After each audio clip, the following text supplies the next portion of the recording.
আসসালামু আলাইকুম সুপ্রিয় শিক্ষার্থীবৃন্দ, মাইক্রোসফট অফিস অ্যাপ্লিকেশনের নতুন একটা প্রোগ্রাম নিয়ে আজকে আমরা আলোচনা করব, সেটা হলো মাইক্রোসফট এক্সেল।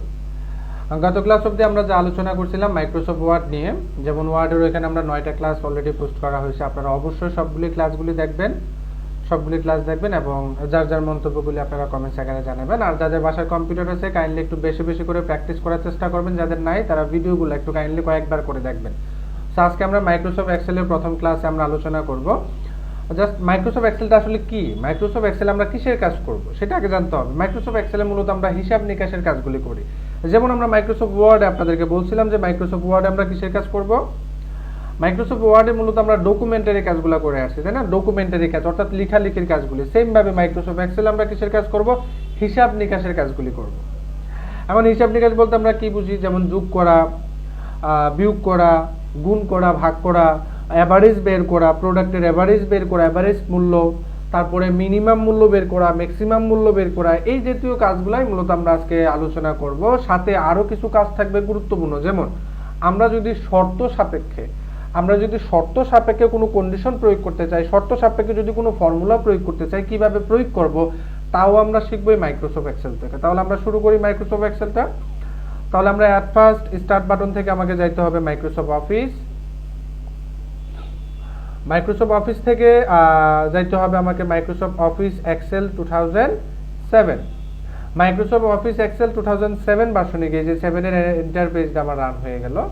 আর আমরা ইন্টারফেসের পরিচিতিটা কিন্তু অলরেডি জানি, যেমন মাইক্রোসফট ওয়ার্ডে আমরা এই পরিচিতিটা দিয়ে আসছি। তারপরও আমি আর একটু দেই, যেমন মাইক্রোসফট ওয়ার্ডে টাইটেল বারে ছিল কি মাইক্রোসফট ওয়ার্ড, তাই না? আচ্ছা, যেহেতু এক্সেলে আছে আমরা, তাহলে টাইটেল বারে কি থাকবে, মাইক্রোসফট এক্সেল থাকবে, স্বাভাবিক। সো মাইক্রোসফট এক্সেল যে বারে থাকবে এটার নাম হলো টাইটেল বার। কি বার? Title bar. টাইটেল বারের নিচে যেটা আছে, যেমন হোম মেনু আছে, ইনসার্ট মেনু আছে, পেজ লেআউট আছে, ফর্মুলা আছে, ডাটা আছে, রিভিউ আছে, ভিউ আছে। তাহলে এই মেনুগুলি যে বারে দেওয়া থাকবে এগুলাকে মেনু বার বলা হয়। মেনু বারের সাথে রিলেটেড হলো এই সাব মেনুগুলা। এটা হলো হোম মেনুর সাব মেনু, এটা হলো হোম মেনুর সাব মেনু, ইনসার্ট মেনুর সাব মেনু, পেজ লেআউটের সাব মেনু। আর এটাকে বলা হয় ওয়ার্ক বুক। এটাকে কি বলা হয়? ওয়ার্ক বুক বলা হয়। আমরা একটা গুরুত্বপূর্ণ কথা মনে রাখবো যে আমরা মাইক্রোসফট এক্সেলের টোটাল ইন্টারফেসটাকে বলা হয় একটা ওয়ার্ক বুক। কি বলা হয়? একটা ওয়ার্ক বুক বলা হয়। এই একটা ওয়ার্ক বুকের মধ্যে আপনার 3টা ওয়ার্কশিট থাকবে, একটু মনে রাখবেন। টোটাল একটা ওয়ার্ক বুকের মধ্যে ডিফল্ট ভাবে আপনার 3টা ওয়ার্কশিট থাকবে, যেমন শিট 1, শিট 2, শিট 3। ডিফল্ট ভাবে এগুলাকে বলা হয় ওয়ার্কশিট, যদিও নাম এগুলার শিট দিয়ে লেখা আছে, ওয়ার্কশিট বলা হয় এগুলাকে। এই শিটগুলাকে আমি বাড়াইতে পারি, কমাইতে পারি এবং রিনেমও করতে পারি। যেমন দেখেন এই জায়গায় একটা অপশন আছে, এটার নাম হলো insert worksheet. Insert worksheet, sheet বাড়াবো, কিবোর্ড কমান্ড হবে শিফট F11, শিফট F11। তাহলে আমি ইনসার্ট ওয়ার্কশিটে যদি ক্লিক করি, দেখেন 4 নাম্বার ওয়ার্কশিটটা চলে আসে, 4 নাম্বার শিট। আবার ক্লিক করলাম 5 নাম্বার শিট, আবারও ইনসার্ট ওয়ার্কশিটে ক্লিক করলাম 6 নাম্বার শিট, আবারও ইনসার্ট ওয়ার্কশিটে ক্লিক করলাম 7 নাম্বার শিটটা চলে আসলো। তাহলে আমার এই এখানে কয়টা ওয়ার্কবুক? একটা ওয়ার্কবুকের মধ্যে কয়টা ওয়ার্কশিট আছে? 7টা ওয়ার্কশিট আছে। আপনি ইচ্ছা করলে আপনি একটা ওয়ার্কবুকের মধ্যে আপনার যাবতীয় হিসাব নিকাশগুলি কমপ্লিট করে রাখতে পারেন, এরকম করে ওয়ার্কশিট বাড়ানোর মাধ্যমে। ওকে, তাহলে আমি দেখবো এখন শিটগুলাকে কিভাবে রিনেম করতে হয়। তাহলে যেমন এখানে 7 আছে, শিট 7, আমি এটার উপর রাইট বাটনে ক্লিক করব, তারপর রিনেমে যাব। রিনেমে গিয়ে এখানে আমি লিখে দিলাম যে কোনো একটা নাম, সাপোজ আমির লিখে দিলাম। আমি এন্টার প্রেস করলাম, দেখেন আমির দিয়ে আমার একটা শিট তৈরি করা হয়ে গেছে। ওকে, আমি ইচ্ছা করলে যে এখানেও রাইট বাটনে ক্লিক করে রিনেম, এখানে আমি লিখলাম হাসান, এন্টার প্রেস করলাম। তার মানে রিনেম করা যায়। আমি যদি এখন ডিলিট করতে চাই, তাহলে শিটের উপর রাইট বাটনে ক্লিক করে ডিলিট, শিটের উপর রাইট বাটনে ক্লিক করে ডিলিট, শিটের উপর রাইট বাটনে ক্লিক করে ডিলিট। আশা করি আপনারা শিটগুলি বাড়ানো এবং কমানো, পাশাপাশি রিনেম করা, এই 3টা কাজ একটু পারবেন। আপনারা একটু প্র্যাকটিস করবেন, বারবার ভিডিওগুলো একটু দেখবেন। এখন আসি আমি এই যে ওয়ার্কশিটের মধ্যে, যেমন আমি কত নাম্বার শিটে আছি? এখন 1 নম্বর শিটে আছি, এটাকে বলা হয় ওয়ার্কশিট। আমি কত নম্বর শিটে আছি? 1 নম্বর শিটে আছি। কন্ট্রোল এন দিলে নতুন একটা ওয়ার্কবুক চলে আসবে, ওয়ার্কবুক 2। কন্ট্রোল এন, ওয়ার্কবুক 3, মানে নতুন ডকুমেন্ট যেটাকে বলি আমরা ওয়ার্ডে, কিন্তু এক্সেলে বলবো আমরা ওয়ার্কবুক, যেটা আমরা আলোচনা করবো। যেমন দেখেন এখানে একটু খেয়াল করেন, এই যে একটা ওয়ার্কশিটের মধ্যে আমার কি দেখা যাইতেছে? A B C ডি এভাবে অসংখ্য আছে, অসংখ্য আছে, অসংখ্য অসংখ্য আছে। ওকে, তারপর 1 2 3 4 5 6 7 8 এভাবে অসংখ্য দেওয়া আছে। ওকে, আপনি যত দূরে যাইতে চান যাইতে পারবেন আর কি। তাহলে আমরা যেটা আলোচনা করবো সেটা হলো যেমন এই যে এ বি সি ডি আকারে এগুলাকে কি বলা হয়, 1 2 3 4 আকারে এগুলাকে কি বলা হয়, এবং আয়তাকার ঘরগুলাকে কি বলা হয়, আজকে তা আমরা জানবো। যেমন মাইক্রোসফট এক্সেলে যে এ বি সি ডি আকারে যে ঘরগুলি দেওয়া আছে, যেমন দেখেন আমি ক্লিক করলে কিন্তু নিচ থেকে উপরের দিকে ডিরেকশন করতেছে, তাই না? হ্যাঁ, মাইক্রোসফট এক্সেলের নিচ থেকে উপরের দিকে যে ঘরগুলি গেছে, মাইক্রোসফট এক্সেলের নিচ থেকে উপর থেকে নিচের দিকে, যেমন দেখেন এখানে কি আছে, এ বি সি ডি আছে, তারপর 1 2 3 4 আছে, এগুলোকে কি বলা হয় তা আজকে আমরা জানবো। একটু খেয়াল করেন, এই যে এ বি সি ডি তে ক্লিক করলে দেখেন উপর থেকে নিচের দিকে আমাকে ড্রাগ করে নিতেছে, তাই না? আচ্ছা, যেমন মাইক্রোসফট এক্সেলের উপর থেকে নিচের দিকে লম্বালম্বি ভাবে যে ঘরগুলি গেছে, উপর থেকে নিচের দিকে লম্বালম্বি ভাবে যে ঘরগুলি গেছে এগুলাকে বলা হয় কলাম। কি বলা হয়? কলাম বলা হয়। তাহলে এ বি সি ডি এগুলাকে কি বলা হয়, আমার কলাম বলা হয়। এ বি সি ডি এগুলাকে কলাম বলা হয়। আর 1 2 3 4 যেমন মাইক্রোসফট এক্সেলের বাম পাশ থেকে ডান পাশের দিকে সারিবদ্ধভাবে যে ঘরগুলি গেছে এগুলাকে বলা হয় র। তাহলে एग्जांपल স্বরূপ 1 2 3 4 এগুলাকে র বলা হয়। তাহলে এ বি সি ডি এগুলাকে কলাম, 1 2 3 4 এগুলাকে কি বলা হয়, র বলা হয়। ওকে, তাহলে সবাই এই কথাগুলো একটু মনে রাখার চেষ্টা করবেন। তাহলে আমরা আয়তাকার মতো ঘরগুলায়, যেমন এখানে আয়তাকার মতো কতগুলি ঘর দেওয়া আছে, ছোট ছোট আয়তাকার মতো ঘর, অসংখ্য ঘর দেওয়া আছে। তাহলে আয়তাকার ঘরগুলাকে কি বলা হয়? এই আয়তাকার ঘরগুলাকে বলা হয় সেল। মাইক্রোসফট এক্সেলের প্রতিটা ওয়ার্কশিটের মধ্যে আয়তাকার ঘরগুলাকে কি বলা হয়? সেল বলা হয়। তাহলে আমরা কি কি পেয়ে গেলাম, এখানে কলাম পেয়ে গেলাম, যেমন এ বি সি ডি আকারে যেগুলো আছে এগুলোকে কলাম বলা হয়, 1 2 3 4 আকারে যেগুলো আছে এগুলোকে র বলা হয়, এবং প্রতিটা শীটের মধ্যে আয়তাকার মতো ছোট ছোট ঘরগুলাকে কি বলা হয়? সেল বলা হয়। ওকে, তাহলে আপনারা এই সংজ্ঞাগুলো একটু মনে রাখার চেষ্টা করবেন। আজকে আমরা কাজই করব মূলত কলাম এবং রর মধ্যে, কলাম র সেল এগুলাতে আমরা মূলত আমাদের হিসাব নিকাশের কাজগুলি করব। আপনি ইচ্ছা করলে কলাম বড় ছোট করতে পারেন। একটু দেখেন কার্সারটা, একটু খেয়াল করেন, দেখেন কার্সারটা আমার সাদা মোটা প্লাস চিহ্ন, তাই না? এটা দিয়ে আমি ড্রাগ করতে পারি, মানে সিলেক্ট করতে পারি। এই সাদা প্লাস চিহ্নটা থাকা অবস্থায় সিলেক্ট। ওকে, আচ্ছা, এখানে ধরেন আমি একটা লেখা লিখলাম, নেম অফ প্রোডাক্ট, PRODUCT। একটু খেয়াল করেন, আপনারা দেখেন আমার এটা এ নাম্বার কলামে লেখাটা থাকার কথা ছিল, কিন্তু এ নাম্বার কলামে নাই। এ নাম্বার কলামটা বড় করতে হবে। কিভাবে করব? এ এবং বি এর মাঝখানে কার্সারটা রাখবো। দেন কার্সারটা রাখলে কার্সারটা কালো প্লাস চিহ্ন হয়, দুই দিকে দুইটা অ্যারো চিহ্ন থাকে। সেরকম কালো প্লাস চিহ্নটা হওয়া অবস্থায় আমরা ক্লিক করে যদি ড্র্যাগ করি, দেখেন তো কলামটা বড় হয়ে গেছে। আবার কলামটা ছোট করতে পারেন, ইচ্ছা আপনার। ওকে, তাহলে এই কলামের কাজটা আপনারা একটু ভালো করে দেখবেন। ওকে, তো আজকে আমরা নরমালি আপনাদেরকে কিভাবে হিসাব নিকাশগুলি তৈরি করতে হবে ওইখানেই নিয়ে যাব। হিসাব নিকাশ তৈরি করতে হলে আমরা কিভাবে করব ওই কাজগুলো আমরা এখন একটু আলোচনা করব। আজকে আমরা এই কাজটাই আলোচনা করব। এই কাজ থেকে যেমন আমরা সাধারণত নরমালি যোগ করা, যেমন এখানে দেখেন একটু খেয়াল করেন, এখানে আমি কিছু প্রোডাক্টের নাম লিখলাম। এই যে নরমালি আমরা কিভাবে যোগ করব, আমরা এই কাজটাই আজকে দেখব, যে যোগ করার নিয়ম। আপনারা স্ক্রিনে একটু দেখেন, আমরা এই কাজগুলো কিন্তু আপনাদেরকে অলরেডি গ্রুপে আমরা পোস্ট করে দেবো, এটা ইমেজ আকারে আপনারা ডাউনলোড করে দেখতে পারবেন, যে যোগ করার নিয়ম কিভাবে আমরা যোগ করব। এই যোগ করার প্রক্রিয়াটাই আজকে আমি এক্সেলে দেখাবো আপনাদেরকে। যেমন ধরেন আপনার একটা ছোট্ট একটা দোকান আছে, সাধারণত আপনারা দেখেন এখন কেনাকাটা আমরা কিন্তু অনলাইনে করি, তাই না? হ্যাঁ, বেশিরভাগ অনলাইনে করেন। আপনারা হয়তো বা বিভিন্ন সুপার শপগুলো থেকে যদি আপনি কেনাকাটা করেন, আপনি যতগুলি প্রোডাক্টই কিনবেন না কেন, কেনার পর কিন্তু আপনাকে কাউন্টারে গিয়ে কি করতে হবে? হিসাব নিকাশ করতে হবে। সো ওইখানে যিনি থাকে একজন অপারেটর, উনি কিন্তু আপনার প্রোডাক্টগুলি সহজে স্ক্রিন করে কিন্তু খুব সহজে কিন্তু আপনাকে একটা বিল দিয়ে দেয়, অনেক কম সময়ে, অনেকগুলি লেখা থাকে। এটা কিন্তু দিয়ে দিতেছে আপনাকে কিসের মাধ্যমে? কম্পিউটারের মাধ্যমে হিসাব নিকাশ করে, তাই না? সো আপনি যদি মনে করেন আপনার একটা দোকান আছে, কিসের দোকান? মনে করে নেন কম্পিউটারের একটা দোকান আছে। কম্পিউটার দোকান কিরকম? সেল সার্ভিসের, যে আপনি ওখানে কিছু প্রোডাক্ট সেল করেন,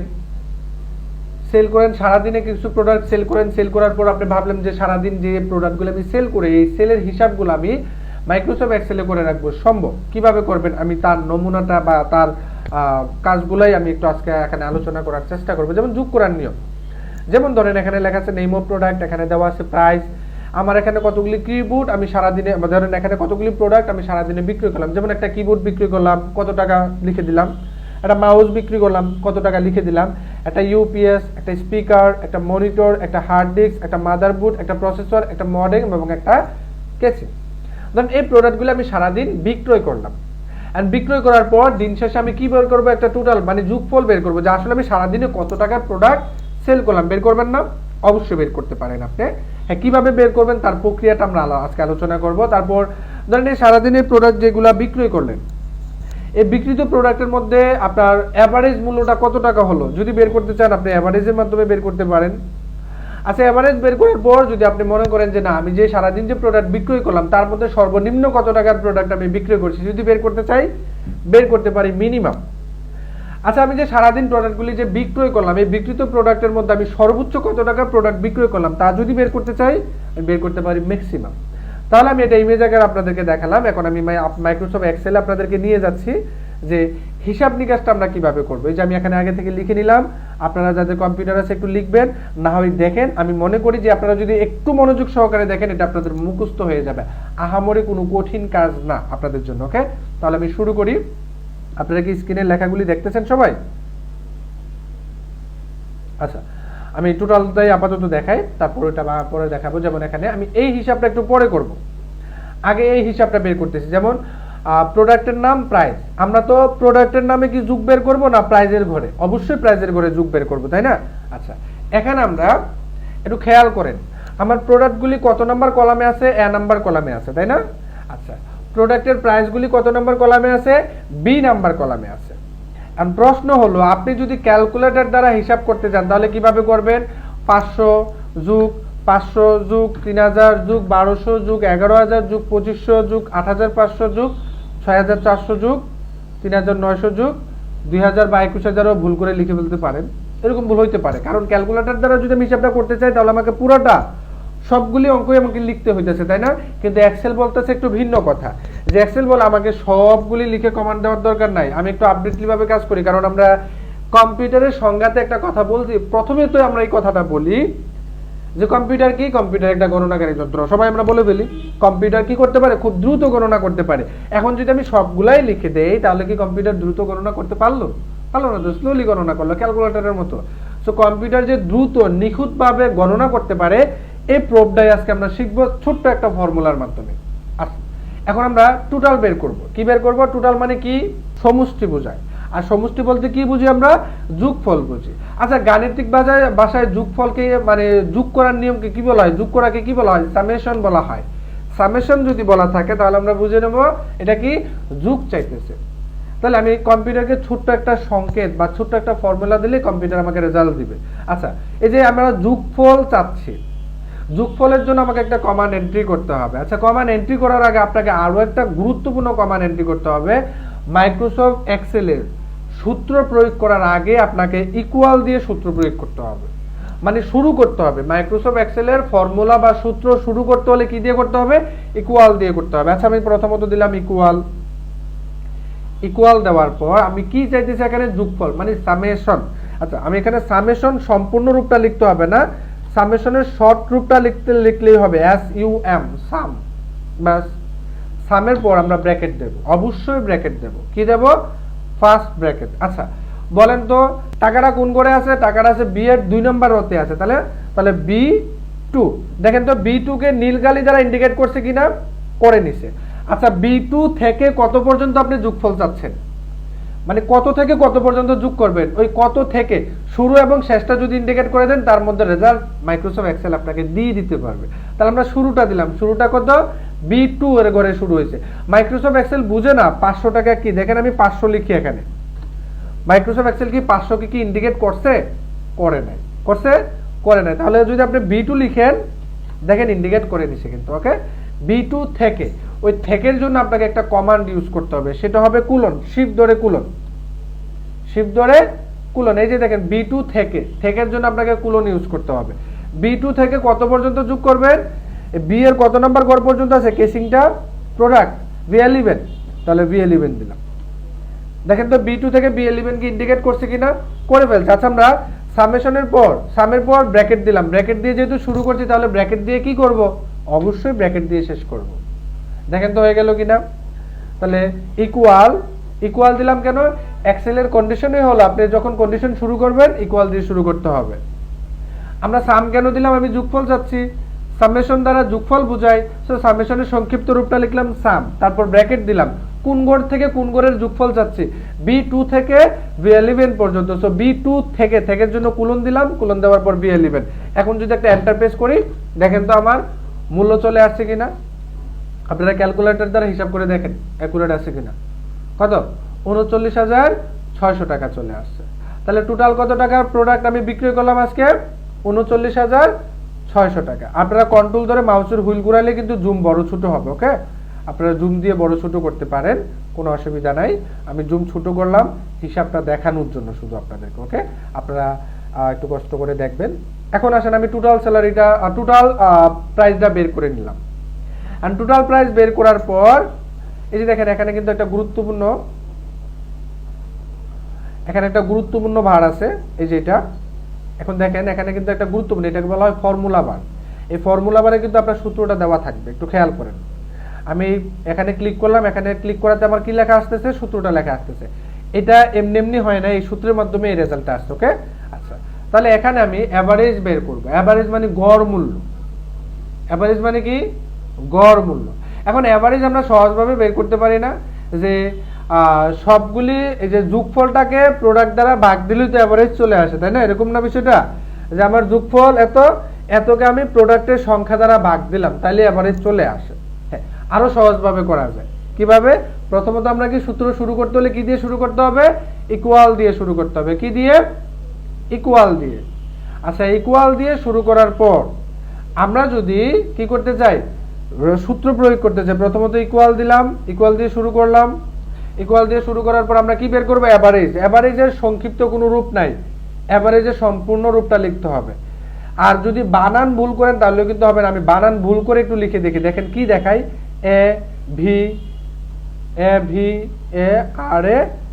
অ্যাভারেজ। অ্যাভারেজ দিয়ে ব্র্যাকেট দিলাম। আচ্ছা, কোন গড় থেকে কোন গড়ের মধ্যে প্রোডাক্টগুলোকে অ্যাভারেজ করতে চান, আপনি B2 থেকে B11 পর্যন্ত এই প্রোডাক্টগুলিরই তো অ্যাভারেজ বের করবেন, তাই না? সো B2 থেকে B11 একই কথা দিয়ে আমি সূত্রটা লেখার চেষ্টা করতেছি। দেখেন ইন্ডিকেট করছে ঠিক, কিন্তু রেজাল্ট কি দেয়, নেই, মানে ভুল আছে এখানে। কিসের ভুল? বানানের ভুল। দেখেন এভারেজ বানানটা ভুল হয়ে গেছে, এটা হবে AVE। তার মানে সূত্রের মধ্যে যদি আপনারা ভুল করেন রেজাল্ট পাবেন না। এন্টার প্রেস করেন, দেখেন তো এভারেজ মূল্যটা চলে আসছে কিনা। আমি অ্যাভারেজের করে ক্লিক করলে অ্যাভারেজের কন্ডিশনটা কিন্তু দেখা যাচ্ছে এখানে, ইকুয়াল অ্যাভারেজ B2 থেকে B11। একেবারে সহজ। আপনারা অনেকেই বিরক্ত হইতেছেন যে এত সহজ কাজ আমরা শিখতেছি কেন। তাহলে একটু দেখেন, অনেক মজার কাজ। আপনারা সামনের ক্লাসগুলি আরো মজার এবং গুরুত্বপূর্ণ, আপনারা ভালোভাবে একটু দেখবেন, ওকে। আচ্ছা, এখন আসেন আমরা মিনিমাম যদি বের করতে চাই, মিনিমাম সর্বনিম্ন কত টাকার প্রোডাক্ট আমি এখানে সেল করলাম, তাহলে প্রথমত আসেন কি, ইকুয়াল দিতে হবে, রাইট। মিনিমামের সংক্ষিপ্ত রূপ আছে, এটা হবে মিন। মিনিমামের সংক্ষিপ্ত রূপ কি, মিন, MIN। আমি এখানে লিখলাম MIN, মিন। মিন দিয়ে ব্র্যাকেট দেব, অবশ্যই ব্র্যাকেট। আচ্ছা, কোন গড় থেকে কোন গড়ের মিনিমাম যাচ্ছেন, আমি B2 থেকে B11 পর্যন্ত আমি খুঁজে কিন্তু মিনিমামটা বের করতে পারি। দরকার আছে আপনার এখানে তো 11টা প্রোডাক্ট, যদি আপনার অনেকগুলি প্রোডাক্ট থাকে তাহলে কি বের করা সম্ভব হবে, অনেক সময় লাগবে। সো আমরা সূত্রের মাধ্যমে বের করতে পারি। তাহলে মিনিমামের সংক্ষিপ্ত রূপ হবে মিন। তাহলে ইকুয়াল মিন B2 থেকে B11 পর্যন্ত। আপনি কিন্তু B12 আবার দিয়ে দেন না, কারণ B12 কিন্তু কোনো প্রোডাক্টের প্রাইস না, এটা টোটাল প্রাইস। এন্টার প্রেস করলে দেখেন তো আমার মিনিমাম মূল্য কত টাকা, 500 টাকা। 500 টাকার নিচে কোনো প্রোডাক্টের মূল্য নাই। দেখেন আমি 500 টাকার উপরে ক্লিক করলে আমার ফর্মুলা বারে আমার সূত্রটা দেখাচ্ছে, ওকে। তারপরে আসেন ম্যাক্সিমাম, সর্বোচ্চ মূল্য কত টাকা, তাহলে ইকুয়াল দেব।